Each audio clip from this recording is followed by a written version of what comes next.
Assalamualaikum warahmatullahi wabarakatuh. Halo sobat kisah kehidupan. Bagaimana kabar Anda hari ini? Mudah-mudahan fine dan selalu dalam lindungan Allah Subhanahu wa taala. Senang sekali kami bisa kembali hadir menjumpai Anda, dan untuk kesempatan kali ini kami akan berbagi satu kisah nyata horor yang berjudul Ayahku Gila Akibat Guna-Guna. Kisah mistis ini berdasarkan kesaksian Mutiara. Karena ayahnya pernah gila akibat guna-guna, dia sulit memperoleh jodoh. Rezeki, maut, dan jodoh memang bukan kehendak kita. Itu adalah rahasia Tuhan. Kita sebagai insan di dunia ini hanya menjalani apa yang telah menjadi kehendaknya. Sebagai insan beragama, aku yakin akan hal itu. Tetapi sebagai manusia biasa, kecemasan kukira adalah suatu hal yang sangat wajar. Begitulah yang terjadi pada diriku saat ini. Perasaan cemas dan gundah selalu membayangi hari-hariku. Karena sampai saat usia aku menginjak 35 tahun, aku belum juga menikah. Namaku sebut saja Mutiara. Kata ibu, nama itu pemberian ayahku. Beliau berharap agar kelak hidupku selalu bersinar seperti mutiara. Seperti ibu, aku pun memiliki wajah yang cantik dengan postur setinggi 170 cm. Tubuhku langsing dan berkulit putih mulus. Kata orang, aku sangat pantas untuk menjadi seorang model. Meskipun ibuku seorang janda, tetapi kami hidup cukup mapan. Kami memiliki sebuah toko tekstil yang cukup besar di Pasar Bambu Kuning. Kami juga memiliki rumah di Komplek Perum Puri Gading. Tak heran kalau keadaan kami itu sempat mengundang tuduhan miring orang-orang yang iri kepada kami.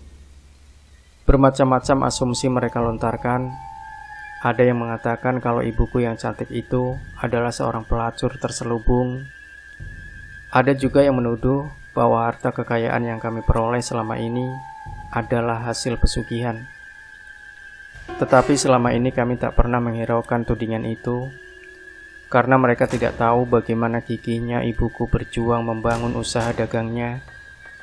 Meskipun seorang perempuan, ibuku selalu bekerja tak kenal lelah. Ayahku, entahlah, karena kata ibu, ayah sudah meninggal sejak aku masih balita. Dan sepeninggalan ayah, ibu sama sekali tidak berniat untuk menikah lagi. Ibu cukup bahagia dengan apa yang telah diberikan Tuhan pada diriku selama ini.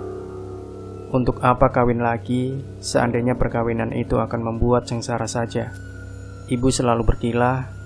Setiap kali aku membujuk dirinya agar mencari pengganti ayah. Ya, hidup kami memang sudah cukup. Tetapi seperti kata pepatah, tak ada gading yang tak retak.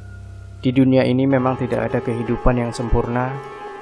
Contohnya diriku, meski hidup serba berkecukupan, berwajah cantik dan memiliki gelar sarjana, tetapi sejauh ini aku merasa tak ada lelaki yang mendekatiku. Aku memang banyak punya teman pria, tetapi hubungan dengan mereka cuma sebatas teman bergaul dan bisnis semata. Aku sendiri merasa heran mengapa belum ada lelaki yang datang melamarku. Padahal aku ini putri tunggal yang merupakan tumpuan keluarga untuk melanjutkan keturunan. Hal inilah yang senantiasa membuat diriku selama ini diliputi perasaan cemas. Dan kecemasan ini tidak cuma kerusakan sendiri, tetapi keluargaku pun, terutama ibuku, jelas sekali ikut prihatin. Mereka sering bertanya, mengapa aku belum juga menikah? Tentu saja pertanyaan ini membuat batinku tambah tertekan. Setiap mereka bertanya begitu, aku cuma bisa menjawabnya dengan senyum getir dan perasaan sedih. Karena aku sendiri tidak tahu apa sebabnya. Sebagai seorang sarjana, aku senantiasa berpikir positif. Bagiku yang namanya jodoh itu, Tuhanlah yang menentukannya. Seorang gadis bisu tuli saja punya suami. Masa aku seorang gadis normal sampai tidak ada yang mau? Mungkin saja jodohku belum datang. Begitulah kalimat penghibur yang sering terlontar dari hatiku manakala kecemasanku sedang memuncak. Tetapi bagaimanapun aku tak sanggup membohongi perasaanku sendiri. Sebagai gadis dewasa, dorongan saiku sering muncul tak terkendalikan, apalagi kalau melihat adegan seronok yang sering ditampilkan dalam buku dan bioskop layar lebar. Maka dambaanku akan seorang lawan jenis selalu datang menggebu-gebu. Kalau sudah begini, biasanya cuma bantal guling jadi sasaranku. Suatu hari aku nekat mendatangi seorang paranormal. Pada Pak Thohir, demikian nama paranormal itu, kuceritakan apa sebenarnya yang terjadi pada diriku saat ini. Oleh Pak Thohir, aku diberi ramuan pemikat berupa bedak yang sudah diberi jambi-jambi. Perbuatan ini diam-diam kulakukan karena aku tak mau sampai diketahui orang, apalagi ibu dan keluargaku yang terkenal fanatik. Ternyata meskipun cuma sekali kunjunganku ke tempat Pak Thohir tak sia-sia. Aku nyaris tidak percaya ketika sore itu Paman Wahab datang ke rumahku. Dia datang bersama seorang pemuda dan memperkenalkan padaku. Aku sempat melihat pemuda itu agak terbengong melihatku. Dia baru sadar ketika Paman Wahab memperkenalkan diriku padanya. Pemuda itu bernama Hendro. Menurut cerita pamanku, Hendro ini adalah putra tunggalnya Pak Handoko, seorang pengusaha yang cukup terkenal di kotaku. Aku tak menyangka begitu cepatnya Hendro tertarik padaku. Hampir setiap akhir pekan, dia selalu mengajak berkencan. Pucuk dicinta ulam tiba. Tentu saja kehadiran Hendro membuat diriku saat itu merasa bahagia sekali. Terlebih keluargaku, mereka turut bahagia melihat hubunganku dengan Hendro yang tampan itu. Tetapi, ternyata kebahagiaan yang kurasakan saat itu tak lebih dari sebuah fata morgana belaka. Hubunganku dengan Hendro tak lebih dari seumur jagung. Entah kenapa tiba-tiba dia memutuskan hubungannya denganku. Dia beralasan akan bekerja di Kalimantan. Aku memang menyukaimu, Tiara. Tetapi bagaimanapun, aku harus memiliki masa depan yang pasti. Aku tidak mau terus-menerus mengandalkan orang tuaku. Kebetulan seorang teman ayah menawarkan sebuah jabatan yang cukup penting di perusahaannya di Kalimantan. Kupikir sayang kalau peluang emas ini kulewatkan. Sekali lagi, maafkanlah aku, kata Hendro malam itu. Menghadapi kenyataan ini, aku tak bisa berbuat apa-apa selain menangis. Dan menangis menyesali nasib. Sepeninggal Hendro, aku jadi seorang gadis pemurung. Tak ada lagi yang kulakukan selain berdoa dan berdoa pada Tuhan agar diberi petunjuk. Kiranya Tuhan berkenan mendengar doaku. Misteri yang menyelubungi diriku perlahan mulai tersingkap. Kala siang itu Paman Wahab datang mengunjungiku. Rupanya Paman Wahab mendengar kabar tentang hubunganku dengan Hendro. Si Hendro itu picik sekali. Aku tahu dia sengaja memutuskan hubungannya denganmu setelah mendengar cerita tentang ayahmu, kata pamanku dengan nada emosi. Ayahku? Apa maksud paman? Tanya aku terkejut. Paman Wahab tidak segera menjawab. Dia menatapku dengan iba. Lalu dengan lembut dia berkata, sebenarnya aku tak sampai hati menceritakan padamu.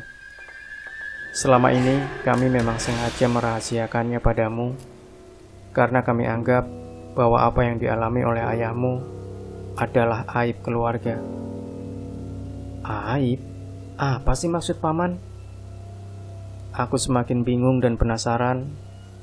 Kulihat Paman Wahab berusaha menekan perasaannya. Dia menarik nafas panjang lalu menghembuskannya. Baiklah Tiara, aku akan ceritakan apa yang selama ini kami rahasiakan. Sebenarnya ayahmu masih ada. Dia masih hidup. Aku merasa seperti disambar petir di siang hari mendengar ucapan Paman Wahab itu. Karena selama ini kata ibuku bahwa ayah sudah lama meninggal dunia. Ada apa sebenarnya? Mengapa ibu tega mengatakan bahwa ayah telah tiada? Jadi ayah masih hidup? Tanya aku tak percaya. Pamanku mengangguk. Benar Tiara, ayahmu masih hidup. Karena dia pernah mengalami sakit hilang ingatan, ibumu menolak dirinya, ujar Paman Wahab. Lagi-lagi aku tak kuasa menahan diri. Aku nyaris jatuh lemas kalau saja Paman Wahab tidak segera menyangga tubuhku. Dia membimbingku untuk duduk di sofa, lalu diberinya aku minum segelas air putih. "Tenanglah Tiara, kuatkanlah hatimu, biar ku teruskan ceritaku," kata Paman Wahab. Aku mengangguk dan berusaha membuat diriku agar tetap tegar. Setelah melihat keadaanku cukup tenang, Paman Wahab lalu melanjutkan ceritanya. "Bahtiar, ayahmu jadi gila karena guna-guna oleh ibu tirinya. Sudah lama sekali ibu tirinya berniat menjodohkan Bahtiar dengan seorang gadis yang masih kerabatnya. Ibu tirinya berharap akan mendapatkan harta warisan dari ayah si gadis yang memang kaya raya itu. Tetapi ayahmu menolak. Dia malah diam-diam menikahi ibumu. Akibatnya sudah bisa diduga, ibu tirinya itu merasa sakit hati dan menaruh dendam. Untuk membalas sakit hatinya, maka dia mencari dukun untuk mengguna-gunai ayahmu. Aku masih ingat ketika pada suatu hari, ibu tiri ayahmu itu mengundang ayahmu ke rumahnya. Bahtiar tentu saja merasa senang, karena mengira kalau ibu tirinya itu sudah memaafkannya. Tanpa menaruh curiga, ayahmu pun datang. Namun ayahmu tak menyangka kalau undangan itu ternyata tak lebih dari sebuah tipu daya belaka. Ayahmu tidak menyadari kalau air di dalam gelas yang disuguhkan oleh ibu tirinya itu telah dibubuhi ramuan dan jampi-jampi. Memang mulanya tidak terjadi apa-apa atas diri ayahmu. Namun selang sebulan kemudian, terjadilah peristiwa mengenaskan itu. Ayahmu tiba-tiba bersikap aneh. Dia tidak mau mandi. Jika tubuhnya kena air walau sedikit, dia menggigil seperti orang yang kedinginan. Karena tidak mandi, tentu saja badannya jadi mengeluarkan bau yang cukup aneh. Baunya sangat menyengat. Yang lebih menyedihkan, selang beberapa hari kemudian, ayahmu sering berteriak memanggil nama gadis yang akan dijodohkan oleh ibu tirinya itu. Saat itu kau masih bayi. Aku masih ingat tanpa pengetahuan ibumu, Bahtiar membawamu ke pinggir sungai kecil yang ada di belakang rumah. Dia berniat menghanyutkan dirimu. Untung saja perbuatannya itu diketahui orang yang kebetulan lewat. Kalau tidak, entah apa yang terjadi. Melihat keadaan ayahmu, tentu saja kami sekeluarga menjadi cemas. Terlebih dengan ibumu, dia benar-benar terguncang melihat keadaan ayahmu itu. Makanya kami mengira ayahmu menderita penyakit biasa. Kami segera membawanya ke seorang dokter umum. Tetapi oleh sang dokter kami disarankan agar membawanya pada seorang psikiater. Tetapi psikiater pun ternyata tidak sanggup menanganinya. Kemudian atas usul seorang tetangga, kami coba membawanya pada seorang tabib. Tetapi lagi-lagi usaha kami gagal. Menurut seorang tabib, ayahmu bukan menderita penyakit biasa, tapi sakitnya adalah akibat guna-guna. Meskipun tabib itu tidak memastikan siapa pelakunya, tetapi aku merasa yakin kalau ayahmu itu diguna-gunai ibu tirinya. Karena itu aku berniat membawanya ke orang pintar. Setelah meminta persetujuan ibumu, akhirnya ayahmu kubawa ke orang pintar di desa Simpang Agung. Ustadz Karim namanya. Dia terkejut menerima kedatangan kami, karena kami memang sudah saling kenal. Setelah mendeteksi penyakit ayahmu, Ustadz Karim mengambil kesimpulan bahwa ayahmu terkena guna-guna yang dikirim melalui minuman yang berasal dari air sendang hurip yang merupakan air larangan. Seseorang telah memberikan air larangan itu dan diberi ramuan ajian perusak sukma. Guna-guna ini sangat dahsyat sekali karena cepat sekali menyatu dalam darah. Demikianlah akhirnya ayahmu dirawat oleh Ustadz Karim selama kurang lebih 6 bulan lamanya. Alhamdulillah, akhirnya berkat pertolongan Ustadz Karim, penyakit yang diderita ayahmu dapat disembuhkan. Tetapi dia masih sering mengalami kesulitan untuk mengenal orang lain secara cepat. Dia masih sering seperti orang linglung. Karena itulah ketika dia akan kembali, ibumu tidak mau menerimanya. Meskipun kami sekeluarga sudah berusaha membujuknya, tetapi ibumu tetap menolak kehadiran ayahmu. Dia khawatir kalau nanti penyakit ayahmu akan kambuh lagi. Demikianlah Paman Wahab mengakhiri ceritanya. Singkat cerita, dengan diantar oleh Paman Wahab, aku bertemu dengan ayahku. Ayah tinggal di sebuah gubuk sederhana. Dia hidup bersama seorang perempuan setengah baya, yang belakangan ku ketahui adalah istrinya. Mulanya sukar sekali kami berkomunikasi, tetapi berkat bantuan Ustadz Karim dan Paman Wahab, akhirnya ayah dapat mengenalku dengan mau mengakuiku sebagai anaknya. Sungguh suatu pertemuan yang mengharukan. Di hadapan lelaki berusia 60 tahunan itu aku bersujud mencium tangannya dengan beruraian air mata. Singkat cerita, meskipun tidak berkumpul lagi, tetapi kami sudah saling memaafkan. Dan yang terpenting, tali silaturahmi kami yang sempat terputus kini telah tersambung lagi. Mungkin berkat doa tulus seorang ayah, akhirnya Allah Subhanahu wa Ta'ala berkenan memberikan aku jodoh. Kini aku hidup bahagia bersama suamiku tercinta dan seorang anakku yang lucu dan imut. Demikian sobat kisah kehidupan.